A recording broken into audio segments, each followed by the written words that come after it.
Hello, I'm Paul Beckwith.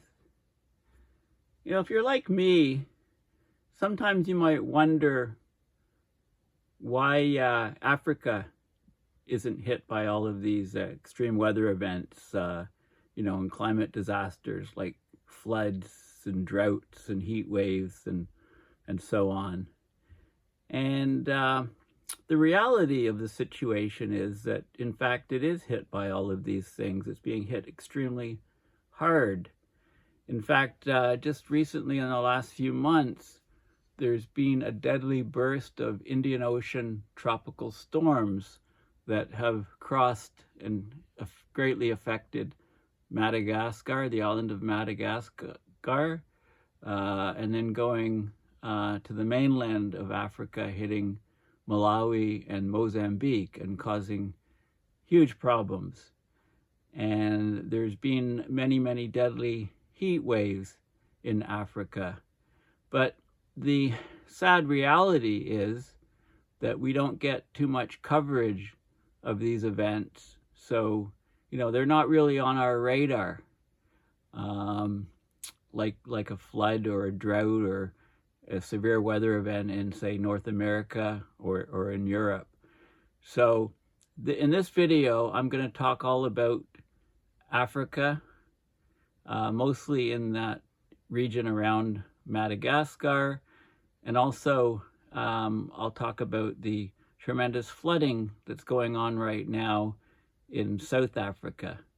So because you don't hear about these things doesn't mean that they're not happening. It's important to keep in mind that we're all in this climate casino, and a lot of the disproportionate, catastrophic, extreme weather events from abrupt climate system change are actually occurring in regions that contributed the least to the problem, that had the least emissions, the least cumulative emissions, say, over the last century.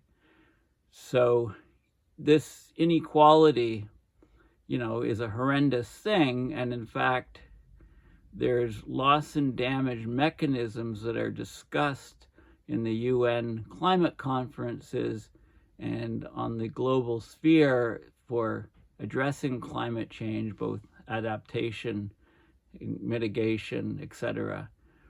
But often those loss and damage mechanisms are not funded adequately is one main thing, and they're also not even discussed as loss and damage because one of the reasons is that the US is very hesitant to even use those terms because of their concern over lawsuits. So let me go into the details of what's actually been happening recently in the Indian Ocean, the southwest Indian Ocean, and these tropical storms that we've been seeing, and I'll talk about heat waves in Africa as well, and other things.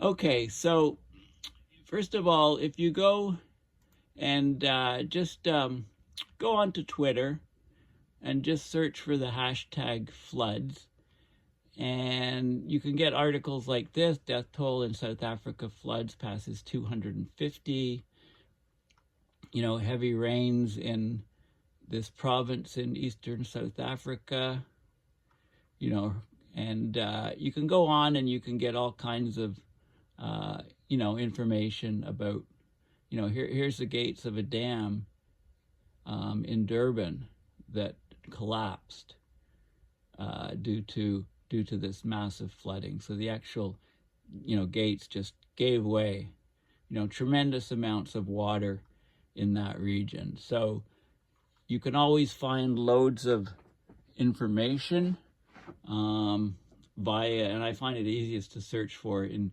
Twitter. So let's look specifically at the Durban floods for a second. So this is just a news article from 3 hours ago. So the death toll has reached more than 250. They've had months worth of rainfall in one day. Okay, we know that as climate change proceeds, we're getting a warmer world. Warmer air can hold more water vapor. In fact, for every degree Celsius rise in temperature, you can get 7% more water vapor held in the atmosphere. That's a physics equation called the Clausius-Clapeyron equation. So in South Africa, officials are calling it one of the worst weather storms in the history of their country. You know, mudslides trapping people under buildings, and, you know, just horrible flooding. You know, muddy rivers just going into people's houses, sweeping away villages. You know, it's just horrendous flooding in Durban. You know, this is looks like a tanker truck, you know, in the ocean. I don't know what happened there, whether a bridge was washed out or, you know, what happened, but just, you know, horrendous damages. And, you know, we're seeing these sort of things more and more around the world, more and more in the reporting. You know, this is becoming just, you know, daily occurrences. So we're kind of tuning it out, but it's important not to do that. Okay, so crocodiles washed away from a Crocodile Creek farm, and mounds of debris in affected areas, and so on. The stormy weather comes as scientists warned that climate change is fueling heavier rainfall than usual in southern Africa. At the start of the year, the region was hit by 3 cyclones and 2 tropical storms in 6 weeks, which primarily affected Madagascar, Mozambique, and Malawi, and inflicted wide-scale damage with 230 reported deaths, according to the World Weather Attribution. Okay, so, you know, this is South Africa, this is the Durban region, this is a region that's been getting the horrendous flooding. Okay, so let's look more at these storms that have been hitting Madagascar, Mozambique, and Malawi in Africa. So global warming drove a deadly burst of Indian Ocean tropical storms. The study authors warn that a lack of good climate data in the global south is hampering adaptation and resilience planning. And we're getting all of these extreme catastrophic climate events in the southern hemisphere, but we don't have enough weather stations, we don't have enough good data on it, so it's not even being reported in the news. So this article, global warming supercharged one of the most destructive tropical storm seasons on record in the South Indian Ocean, an international science team said on Monday. Okay, so deadly rain and flooding, 5 storms raked Madagascar and southeastern Africa in quick succession during February and March 2022. So the World Weather Attribution Network came up with a quick paper that showed that human-caused global warming intensified the rain from these systems and made such damaging storms more likely in this vulnerable region. Okay, more than 45,000 homes destroyed, displaced 500,000 people, killed 310 people. The most active season on record in the South Indian Ocean, according to NOAA. Okay, so the analysis of the storms is hampered by a shortage of weather data for this part of Africa. Okay, so there's been you know, and then there's other research, of course, which shows there's a link, of course, between tropical storms and global warming. Warmer oceans, stronger hurricanes are becoming more frequent, even if the overall number doesn't increase. And also these storms maintain their intensity much longer over land. And we're seeing that as well. And I'll show you some of the papers where that's in there. Now, what's made worse in Madagascar is the negative impacts war has on climate and the environment.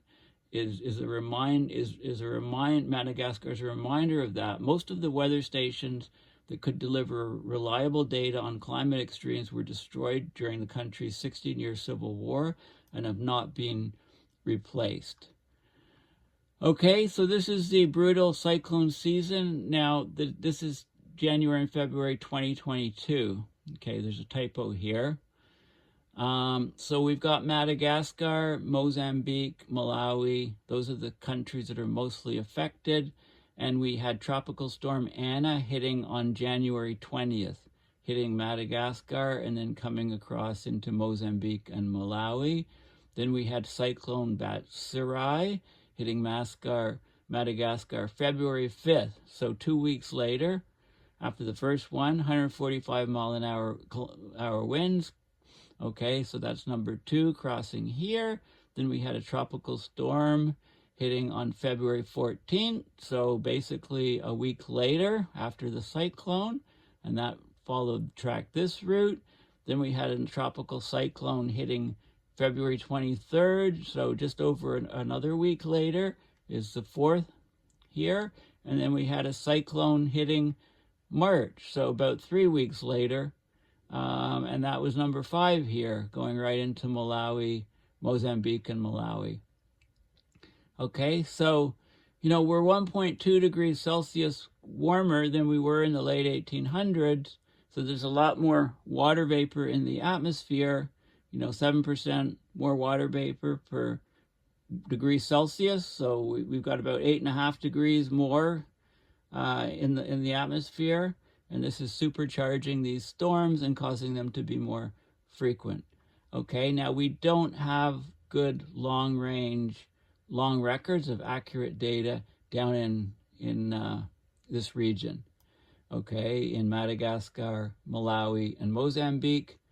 So these storms are not being reported. They're not being reported enough, and they're not making mainstream news, which is focusing on climate events in the northern hemisphere.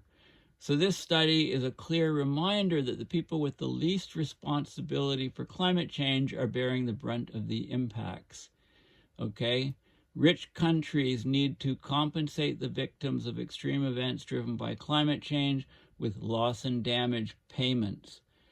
These loss and damage payments are envisioned under the Paris Agreement, but a handful of rich countries, including the U.S., that have produced most of the climate pollutants, they've slowed effective implementation of loss and damage compensation, in some cases even trying to prevent the words loss and damage from appearing in international climate reports. So this was happening also, with the latest COP in Glasgow, the suppression of the idea of loss and damage because of the concern for lawsuits. But so because of these back-to-back events with more intense rains, there's less time for people to recover before the next disaster hits. So climate change / global warming, it intensifies individual events. It also compounds the impacts, such as multiple tropical storms hitting the same region. So we need to invest in the infrastructure, systems, and people who are most vulnerable so they can withstand stronger storms and compounding risks. Okay. Now, even though these tropical systems are well forecast and tracked, that doesn't always mean the warnings are received and acted on, and in most cases they're not in Africa. Okay, so they're forecast, but people on the ground are not informed. There's not a distribution network to get the information out, so they suffer the worst consequences of these storms. Okay, so we're talking, just to show you, we're talking about Africa. We're talking about, Madagascar, the island of Madagascar, with all these storms crossing, going into Mozambique and Malawi and other African countries. And also right now, Durban in South Africa is getting hammered by these storms that are coming at slightly lower latitudes below Madagascar and, this region here. Okay, so this is just Google Earth and, to have a quick look at, the region that we're talking about. Okay, now, one of the factors is that the ocean temperatures, the sea surface temperatures are extremely hot. So this is Earth Null School. I'm looking at the ocean, waves, sea surface temperature anomaly, and you can see Madagascar here, and you can see This is January 19th of 2022. We can go to, the present, April 13th, say. No data, so let's go back a bit. There's some data from the 9th. Okay, and you can see these very, very warm temperatures, temperature anomalies. This is 1.2, warmer than normal, 2.2. So this whole region is warmer than normal, so it's conducive to these cyclones forming and maintaining an increasing strength and coming right across in Madagascar into Africa. And they're lasting longer over land. They're not dissipating as quickly, and they're moving slower. So they're dumping tremendous amounts of water into these regions. Now I picked the dates of some of these. There were 5 events here. So this is the first one. Okay, we got this guy coming across, and you can follow the progression and see where these things formed, as they came across. This is a stronger event here. So let's go back a little bit. Okay, so these are moving quite slowly. So this is February. This is the beginning of February. Okay, end of January, and you can scroll through and see the track of this guy, as it comes across Madagascar and continues on into Africa. And you can look at the mean sea level pressure, and you can see, 994 hexapascal or millibar there. You can see the progression and track these things using Earth Null School. This is another event. This was the February 14th event, just before it hit. This was the February 23rd event on the south. And this is a smaller event on March 8th. Okay, so you can track them all on Earth Null School. This is a summary of the World Weather Attribution site. Okay, climate change, increased rainfall associated with tropical cyclones hitting highly vulnerable communities in Madagascar, Mozambique, and Malawi. Okay, so 3 cyclones and then 2 tropical storms hitting in January, February, and actually into March 2022. Okay, so Tropical Storm Anna in late January 2022 brought winds, heavy rains, damage, and destruction to parts of Madagascar, Mozambique, Malawi, and Zimbabwe. Anna was followed by Tropical Cyclone Batsirai hitting the south coast of Madagascar on February the 5th. Okay, following these 2 events, 2 more tropical cyclones and another storm also made landfall, leading to further flooding and increasing the number of people affected and casualties. Okay, severe humanitarian impacts occurred in Madagascar, Mozambique, and Malawi. Deaths, injuries, infrastructure damage, and long-lasting socioeconomic impacts. Okay, so this is 3-day accumulated rainfall in millimeters per day from the tropical storm Anna between the 23rd and 25th of January. And, this is the millimeters per day accumulated rainfall. Okay, and this was from the tropical cyclone that followed in early February. So you can see up to 300 millimeters per day type numbers in Madagascar here. Okay, so they analyzed the signature of climate change on these storms and these rainfalls. And the main findings from the study, and I'll show you the detailed study, most of the impacts were caused by flooding. It wasn't high winds. So they used the 3-day annual maximum to look at it. Prior to Anna, the first cyclone, there was flooding in the weeks preceding. So the communities affected by those floods were left extremely vulnerable to any other hazard in particular one that compounded the existing flood situations. Consecutive tropical storms do not allow people to recover before another one hits. The underlying conditions of conflict in northern Mozambique and drought in southern Madagascar likely increase the vulnerability. Madagascar is currently grappling with an extreme food insecurity situation. You may have heard of that, driven by socioeconomic conditions and a prolonged drought.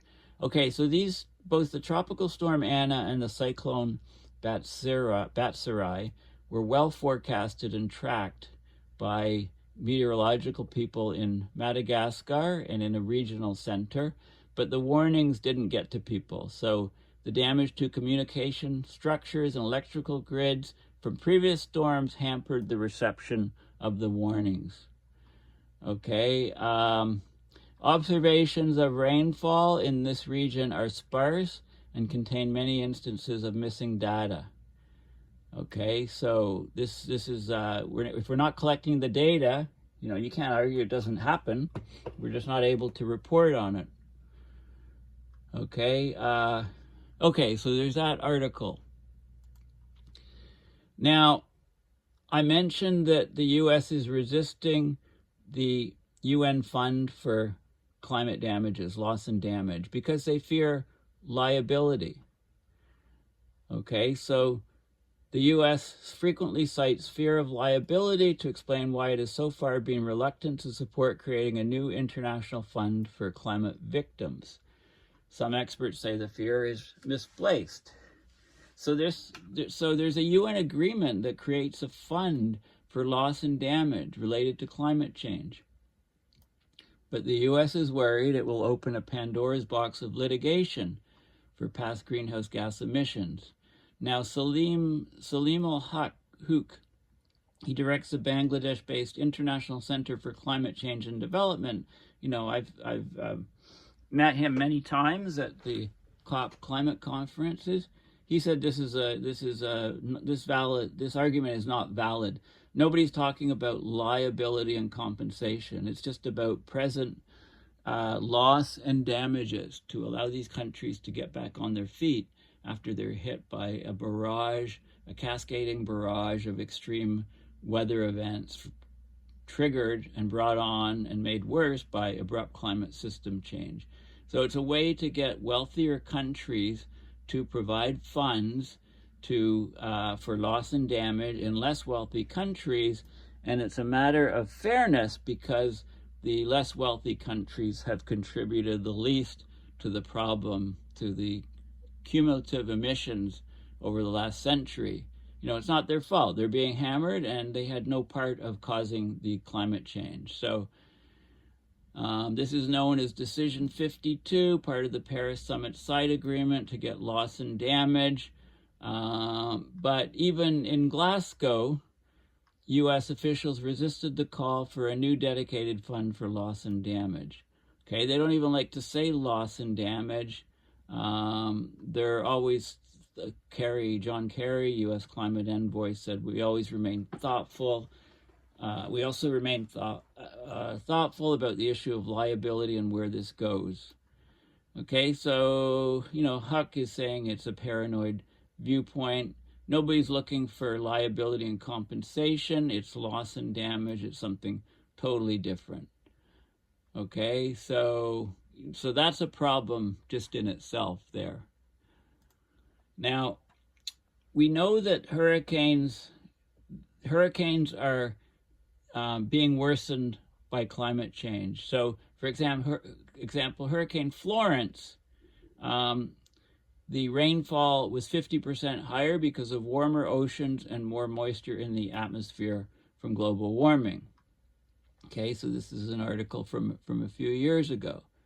You know, and it also doesn't follow the normal path. These things are moving slower, and they're going to regions where they didn't before, and they're sticking around off the coast. So, you know, basically T-boning the coast or tracking along the coast, for example. Okay, we're seeing that happening. So the storms are stalling on coastlines.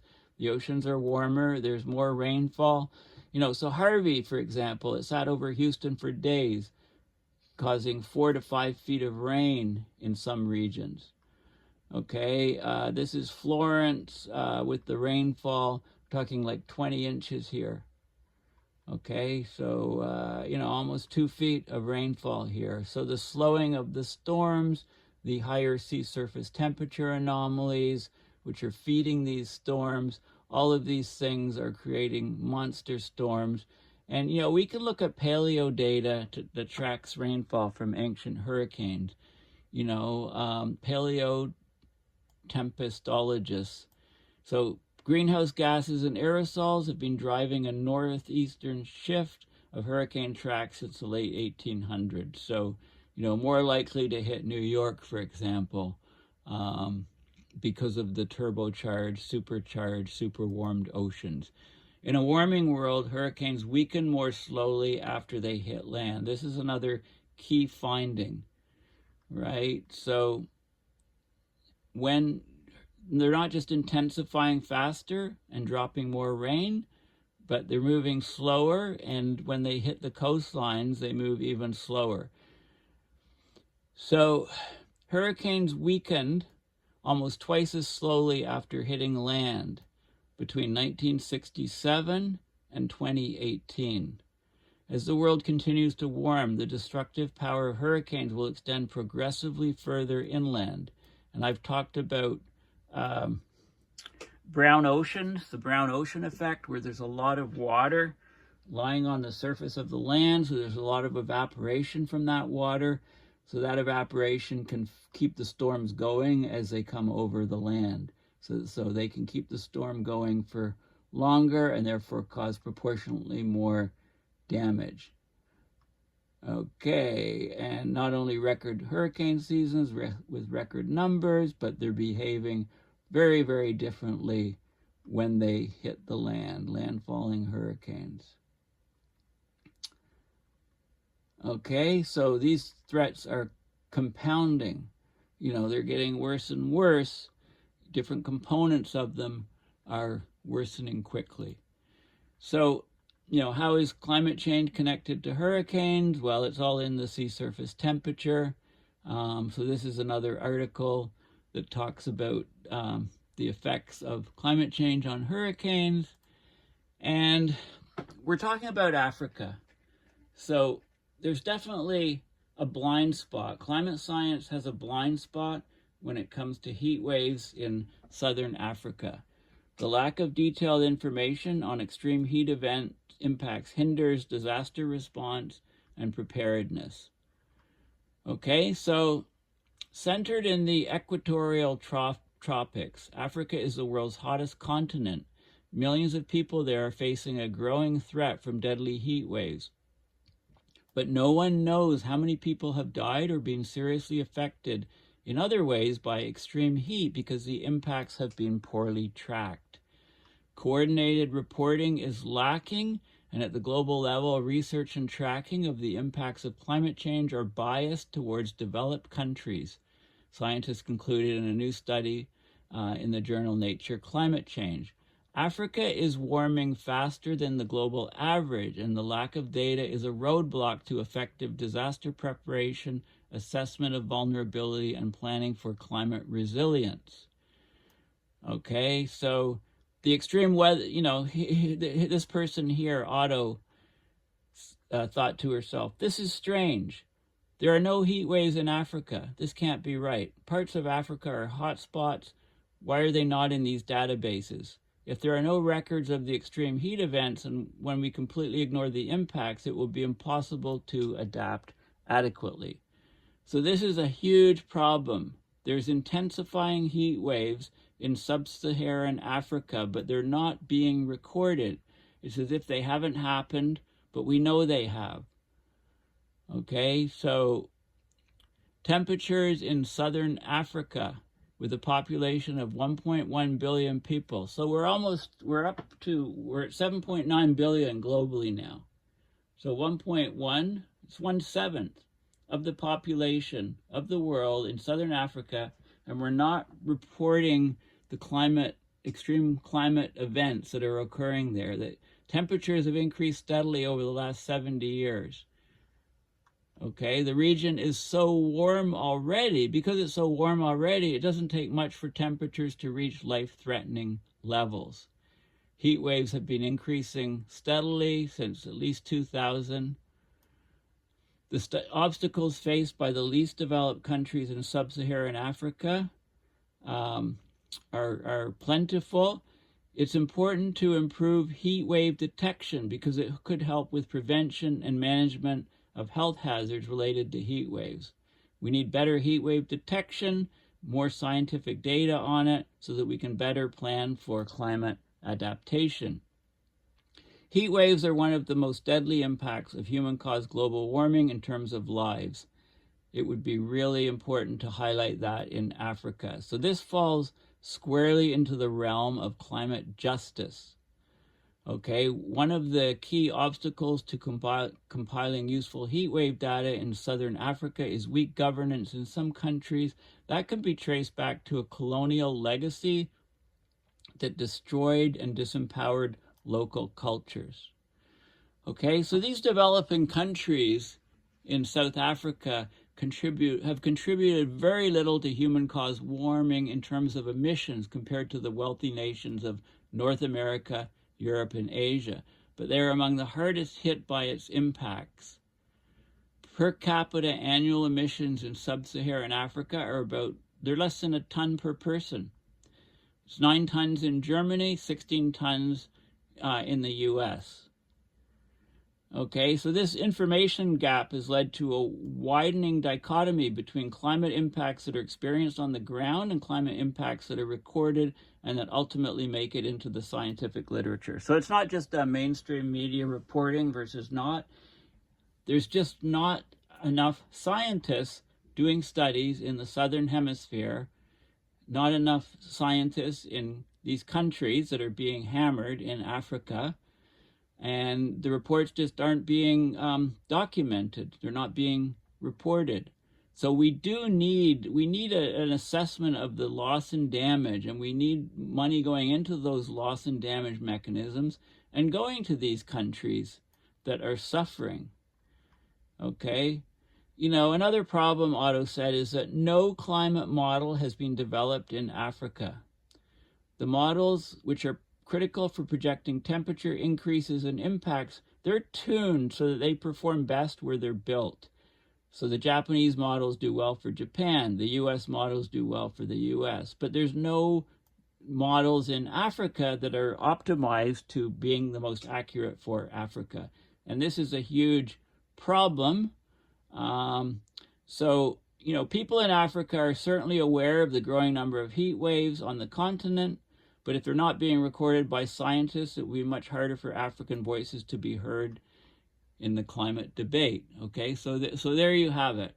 You know, we have a huge issue on reporting of climate events down there. Now, this is just the National Centers for Environmental Information, a NOAA site on tropical cyclones. So we can look, for example, you know, you can Google this site. We can look at the South Indian Ocean, for example, you know, and we can see these events with the category and the minimum central pressure, the sustained winds, and we can see, you know, where these storms have occurred. So repeatedly hitting Madagascar.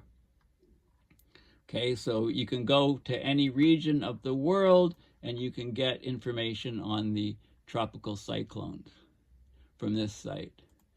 Okay, now this is the PDF of the paper. So I showed you this article here. Okay, so this article here, global warming drove a deadly burst of Indian Ocean tropical storms. If you go and click on the actual report, which is over here, I believe, the climate attribution, the World Weather Attribution Center, over here is the link to the full study. Okay, so this is the study right here. Climate change, increased rainfall associated with tropical cyclones hitting highly vulnerable communities in Madagascar, Mozambique, and Malawi. Okay, so this person, Otto, is the contact and one of the lead author, in fact, this woman. And these are the summaries that I've talked about in the paper, but this is the details of how they did the study. Okay, I showed you these images here of 3-day average precipitation in terms of millimeters per day from a couple of the different events, and then they go into the statistics for Madagascar and Mozambique, Malawi, using the weather stations that they have. And there's all kinds of statistics and data, in this paper. I mean, there's not many weather stations. These are some of the weather stations on the mainland. There's just not many. There's nowhere near enough. And there's, like I said, there's no models specifically for Africa. So there's statistics done and studies. And of course, this is a La Nina is still occurring. And this shows you, some regions here are expected to be wetter. Other regions are expected to be drier. Whenever the La Nina situation is ongoing, and we're still in it, the tail end of La Nina, so this is the sort of region why this is a lot wetter than normal. And there's daily precipitation patterns for the region. Lots of statistics, lots of details if you want to have a look at that. And I just want to show a couple papers. A paper just came out, a new paper saying climate change made 2020 hurricanes wetter. And this is the article. Actually, what does it say here? It was just published. They looked at 30 named storms that occurred in the record 2020 Atlantic hurricane season. Atlantic hurricanes are producing more rainfall and becoming more intense. Water, not wind, causes the most fatalities. Warmer sea and air temperatures led to a 10% uptick in 3-hourly storm rainfall rates when measured across the full 2020 season, a 5% increase in extreme 3-day rainfall totals. And if you look only at the storms that reached hurricane intensity, extreme 3-hourly rainfall rates went up 11%, 3-day rainfall totals went up 8%. The atmosphere holds 7% more moisture for each 1 degree Celsius of warming. Ocean temperatures were 0.4 to 0.9 above average. So it's not rocket science. Okay, hurricanes are water vapor vacuum cleaners. Okay, so we're getting more and more big storms, and this is the actual peer-reviewed paper that was just published. The attribute, this is open source PDF, so you can just Google the title and have a look at it yourself if you want. Okay, so it's showing those stats I talked about. And let's just have a look at the diagram. So here's the temperature anomaly in degrees Celsius from 1920 to 2020. And this is the global temperature rise, and this is the North Atlantic temperature rise, okay? Significant rise in temperature. Here's where the temperature anomaly is in the North Atlantic relative to the 1850 pre-industrial period. Okay, so up to 0.9 degrees Celsius. This is water temperature. So it's rising faster as we go farther to the north. But in this region here, where a lot of tropical storms are triggered off Africa and they come across here, and of course this whole basin is much warmer. The dark orange is 0.6 to 0.8 Celsius. This reddish is 0.8 to 1 degree Celsius, and this is greater than 1 degree Celsius of warming. Okay, so tremendous warming of the ocean. This is a focus of the Caribbean region. We've got Florida and the Caribbean islands here. And this is sea surface temperature in degrees Celsius. So anything above 26.5, which is halfway through this orangish color here, which I believe is this one here. So anything here is enough to amplify storms when they're generated. So if the shear is low, so you're not breaking off the tops of the storms, they can increase in intensity and size, and damage potential, and the water, especially in this region here, is extremely warm, so you get huge amplification increases of storm intensity. Okay, and there's lots of other data on the statistics of this. Okay, so in summary, okay, it's very important for us not to ignore Africa and ignore the global south.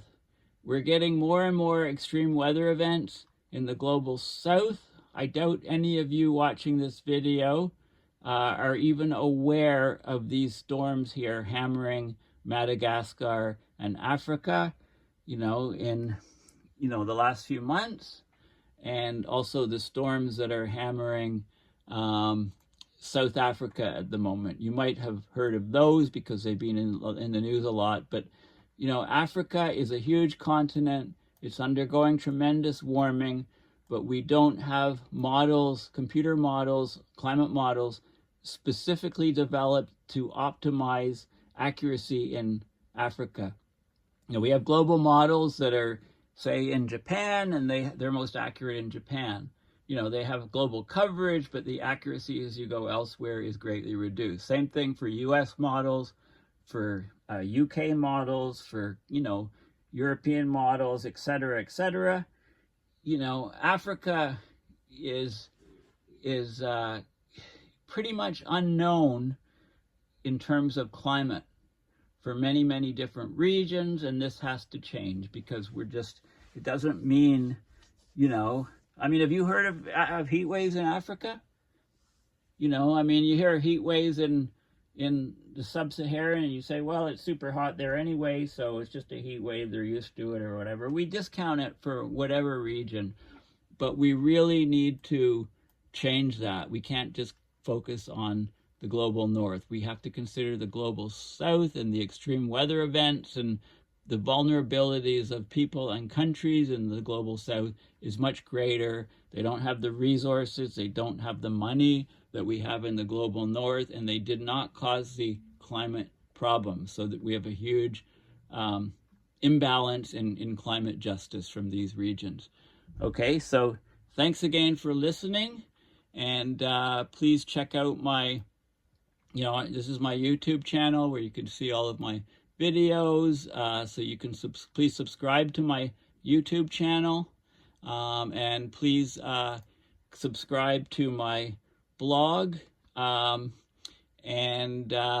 please share my videos far and wide on Twitter, on Facebook, on Instagram, on LinkedIn, on whatever platforms, Reddit, whatever platforms you're on, because we need strong action on climate change, and climate change has been overshadowed by both the pandemic and by the war, the Russian attack, unprovoked attack on the Ukraine, and it's not going away. And climate change in Africa is just being ignored for way too long, not just in Africa, but in the global south in general. So thanks again for listening, and bye for now.